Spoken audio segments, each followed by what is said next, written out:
vídeo vamos a estudiar cálculos estequiométricos sencillos. De una manera general, podemos definir la química como la ciencia que estudia la transformación de unas sustancias en otras, es decir, que estudia las reacciones químicas. Y una reacción química la podemos analizar desde tres perspectivas: la perspectiva estequiométrica, la perspectiva termodinámica y la perspectiva cinética. Así, la estequiometría nos informa de las proporciones entre sustancias presentes al inicio de la reacción, los reactivos, y las que se producen en ella, los productos. La termodinámica permite conocer los intercambios energéticos y la composición en el equilibrio químico. Por último, para conocer la velocidad del proceso mediante el cual tiene lugar una reacción química, hemos de recurrir a la cinética. Nosotros nos vamos a centrar en la primera perspectiva, la perspectiva estequiométrica. Así, una reacción química es un cambio mediante el cual uno o más compuestos reactivos forman otros compuestos, productos, y la estequiometría estudia la reactividad analizando las proporciones entre reactivos y productos. Trabajando con los moles, los coeficientes estequiométricos y las masas atómicas y moleculares, podemos hacer cálculos de relaciones de masa en reacciones químicas, para lo cual primero hemos de describir y ajustar la reacción química, luego determinar la masa molecular de los compuestos implicados y escribirla en gramos. Este hecho implica que trabajamos en moles de sustancia. Para calcular la masa molecular, tendremos como datos en el problema las masas atómicas de todos los átomos que entran en juego en la reacción química. A continuación, hemos de establecer la proporción en moles entre la sustancia que aparece como dato y la sustancia que aparece como incógnita, incluyendo los coeficientes estequiométricos. Y por último, resolveremos la operación resultante. Hay varias formas de hacer los problemas de estequiometría, pero la que más me gusta a mí, la que considero más apropiada, es utilizar mediante la utilización de factores de conversión. Ya que los factores de conversión se han estudiado en el primer tema de la actividad científica, pues ahora los podemos utilizar de nuevo a la hora de realizar cálculos estequiométricos. Vamos a ver algunos ejemplos. Una botella de butano posee 13,5 kilos de dicho gas y cuando se quema con oxígeno produce dióxido de carbono y agua. Hemos de determinar la masa de CO2 que se emite con cada botella, así como los moles de CO2 emitidos. Y como dato nos dan las masas atómicas de hidrógeno, carbono y oxígeno. Pues bien, primero tenemos que escribir la ecuación química. C4H10 más O2 que me da CO2 más H2O. Enseguida nos damos cuenta de que no está ajustada. Aquí tengo 4 carbonos, aquí 1, 10 hidrógenos y 2 hidrógenos, y luego aquí tengo 2 oxígenos y aquí tengo 3. Así que hemos de ajustar la reacción para que haya el mismo número de átomos de cada elemento a la izquierda y a la derecha de la flecha. Los subíndices de las fórmulas no se pueden cambiar, o sea, este 4, este 10, este 2 y este 2 no se pueden cambiar, pero sí que puedo añadir delante de cada fórmula un número, un coeficiente estequiométrico. De este modo, probando un poco, puedo llegar a esta otra fórmula.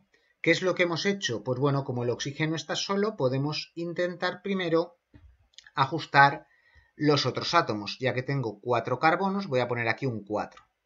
Y de momento del oxígeno me olvido.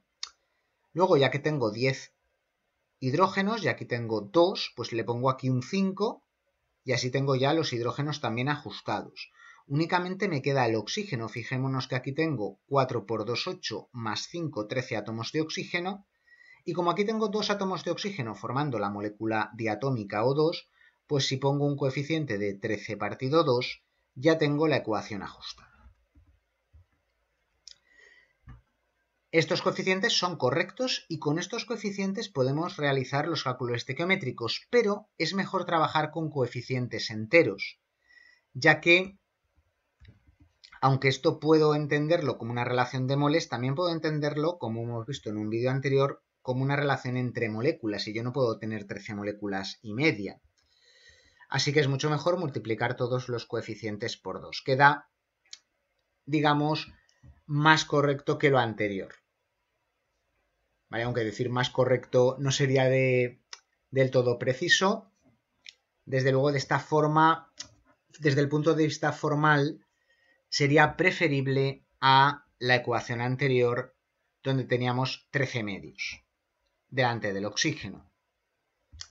Como hemos dicho en un vídeo anterior, esto se puede entender como que 2 moléculas de butano reaccionan con 13 moléculas de oxígeno para dar 8 moléculas de dióxido de carbono y 10 moléculas de agua, o lo mismo con moles. Ahora tenemos que determinar la masa molecular de los compuestos implicados. Solo vamos a trabajar con 2 de los compuestos, con el butano y con el CO2. Tengo 4 carbonos y esta es la masa atómica del carbono. Tengo 10 hidrógenos y esta es la masa atómica del hidrógeno, me sale 58 US. Tengo un carbono cuya masa atómica es 12, 2 oxígenos cuya masa atómica es 16, por lo tanto 44 US. Esto significa que un mol de butano tiene una masa de 58 gramos y que un mol de CO2 tiene una masa de 44 gramos. Esto es general para cualquier sustancia, como hemos visto en un vídeo anterior. Ahora hallamos la relación de moles de los dos compuestos y a partir de ese dato podremos calcular las masas implicadas. Entonces, a partir de la masa en gramos de una sustancia A hallaremos los moles de A. Normalmente esto es lo que nos dan como dato del problema. A partir de ahí lo relacionaremos con los moles de B. B es la sustancia cuya masa queremos determinar y a partir de esto podremos hallar la masa en gramos de la sustancia B, que es lo que nos suelen pedir en un problema de estequiometría básico.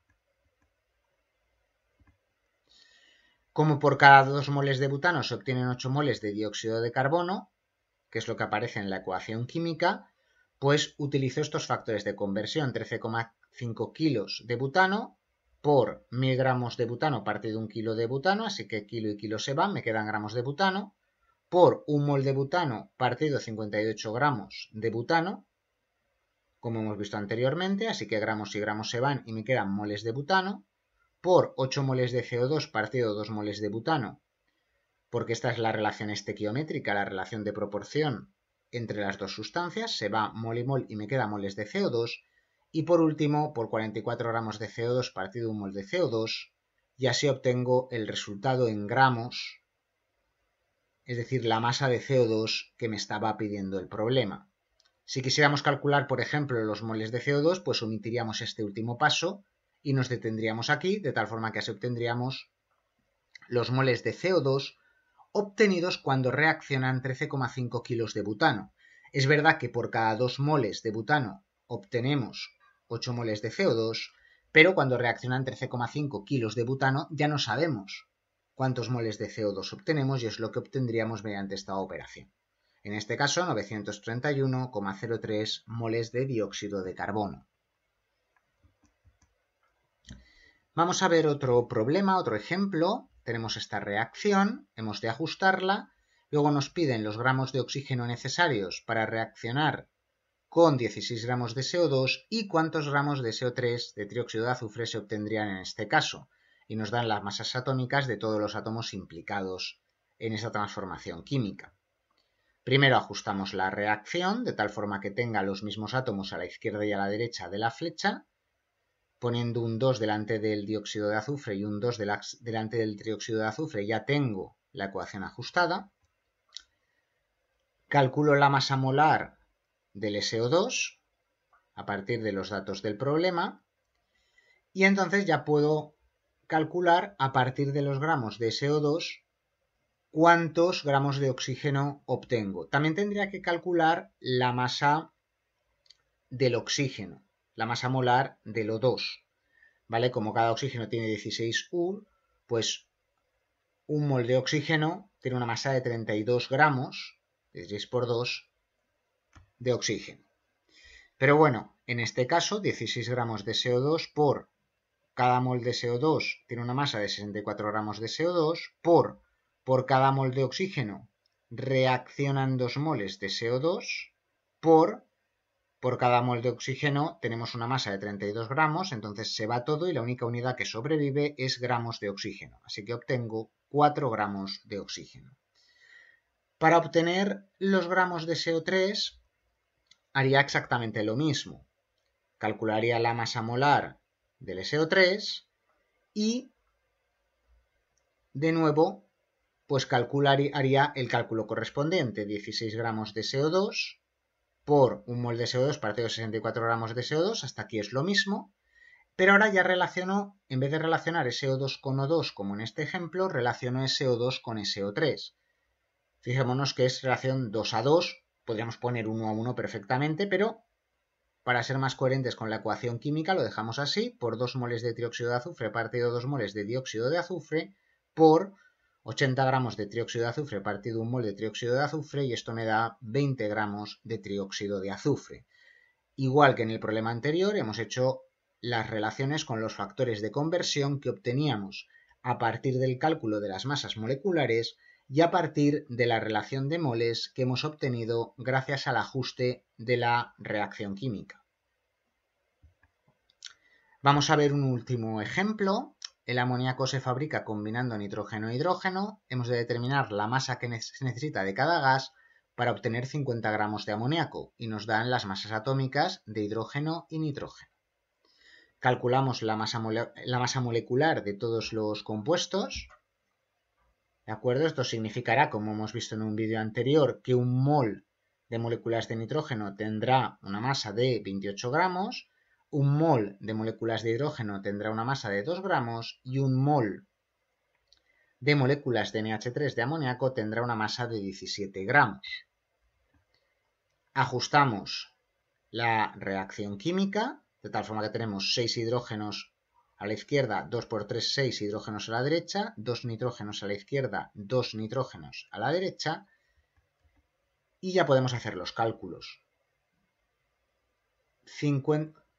Como yo quiero obtener 50 gramos de amoníaco, pues ¿cuánta masa se necesita? ¿Cuántos gramos se necesitan de cada uno de los reactivos? Bueno, pues un mol de NH3 tiene una masa de 17 gramos de NH3, como hemos dicho antes. Por cada mol de nitrógeno intervienen 2 moles de amoníaco y cada mol de nitrógeno tiene una masa de 28 gramos. Así que este se va con este se va con este se va con este, y solo sobreviven los gramos de nitrógeno. Así que hacemos 50 multiplicado por 28 dividido 17 por 2 y obtengo el resultado, 41,18 gramos de nitrógeno. Lo mismo lo haría en el caso del, esto es una rata, en el caso del H2, en el caso del hidrógeno. En este caso es casi todo igual, esta primera parte es idéntica y luego es equivalente, solo que en este caso por cada 2 moles de NH3 intervienen 3 moles de H2, ¿vale? Recordemos la ecuación ajustada, por cada 2 moles de NH3 intervienen 3 moles de H2 y cada mol de H2 tiene una masa de 2 gramos y así obtenemos los gramos de H2. Esto es una rata, no es N2, sino H2. Y ya habríamos resuelto el problema.